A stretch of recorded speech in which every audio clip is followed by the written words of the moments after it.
Hello po sa inyong lahat mga ka-crypto. Ako po si Pinoy Crypto Trader at sa video na ito ay atin pong pag-uusapan ang tungkol dito kay Dogecoin, kung saan ay atin pong aalamin ang kanyang posibleng magiging presyo, kung gaano po ito kataas kung sakaling siya ay nagkaroon ng sarili niyang Dogecoin ETF or Exchange Traded Fund. Yan, nakatulad po nila Bitcoin at saka Ethereum. Pero bago po tayo magpatuloy ay nais ko lamang po munang bigyang linaw ang aking disclaimer kung saan ang nilalaman po ng video na ito ay hindi po ito isang financial advice. For education and information purposes lamang po ang layunin nito. Ngayon, ano nga ba ang potential impact ng Doge ETF? Ayan, sa madaling salita ay ang approval po ng Dogecoin Exchange Traded Fund ay posibleng magdulot po ito ng malaking pag-angat sa presyo nito. Ang isang ETF ay isang financial product na nag-i-store or nagtatago ng mga assets tulad ng cryptocurrency at ipinagpapalit sa stock market. Kaya ang pagkakaroon po ng Doge ETF ay maaaring magdala ng mas maraming institutional investors na siya namang magpapataas ng demand at presyo ni Doge. Ngayon ay bakit importante ang whale transactions sa Doge?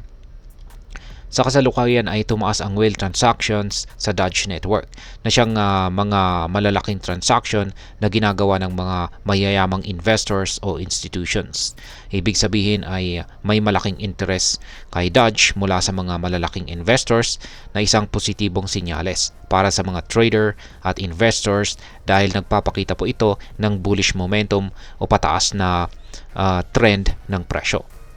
Ngayon ay paano makakaapekto ang trading volume sa presyo ni Doge? Tumaas din ang trading volume ni Doge ng higit sa 33% patungo po sa $3.57 billion. Ang mataas na trading volume ay nagre-representa ng mataas na interes mula sa mga investors at traders, kung saan ay nagdudulot po ito ng liquidity o kakayahang madali ang magbenta o bumili ng Doge sa market nang walang malaking pagbabago sa presyo nito. Kapag mataas ang liquidity, mas stable ang presyo. Pero kung malaking demand, posibleng mag-angat ito ng kanyang presyo. Ngayon ay ano ang sinasabi ng on-chain activity ni Doge? Ayon po sa datos mula sa Sentiment, pinapakita ng on-chain activity na hindi pa tapos ang mga whales sa kanilang bullish momentum kay Doge. Kahit na nag-take profit sila bago mag-peak, nananatiling mataas ang kanilang activity sa Doge network. Ibig sabihin nito, patuloy pa rin ang kanilang interest at posibilidad ng pag-angat sa presyo. Ngayon ay ano ang inaasahang magiging presyo ni Doge? Sa kasalukuyang presyo nito na 0.1399 at pagkakaroon ng kanyang slight setback, si Doge ay bumaba ng halos 2% sa nakaraang 24 oras. Ngunit tumaas po ito ng higit sa 20% sa nakaraang linggo. Ayon po sa forecast, si Doge ay maaring umabot sa presyong $5 kung sakaling magkakaroon po ito ng kanyang sariling Doge ETF dahil po sa inaasahang pagpasok ng mas maraming institutional investors. Inaasahang maabot nito ang $5 na presyo sa pagitan po ng mga taong 2033 at 2040 ayon po sa datos mula kay Changely. Ayan. Ngayon ay ano naman ang aking masasabi tungkol dito? Sa tingin ko po ay ang posibleng approval ng Doge ETF ay isang malaking hakbang patungo sa mas mataas na presyo at mas mainstream na pagtanggap kay Dogecoin.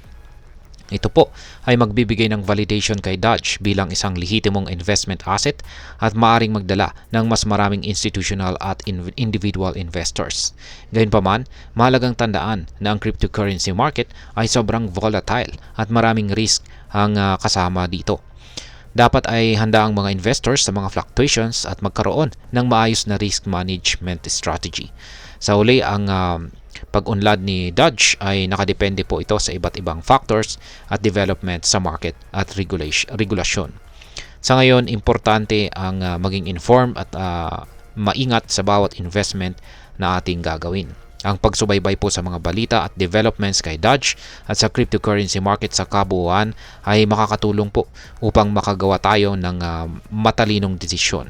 Kaya sa ganitong paraan ay mas magiging handa tayo sa mga oportunidad at challenges na maaring dumating.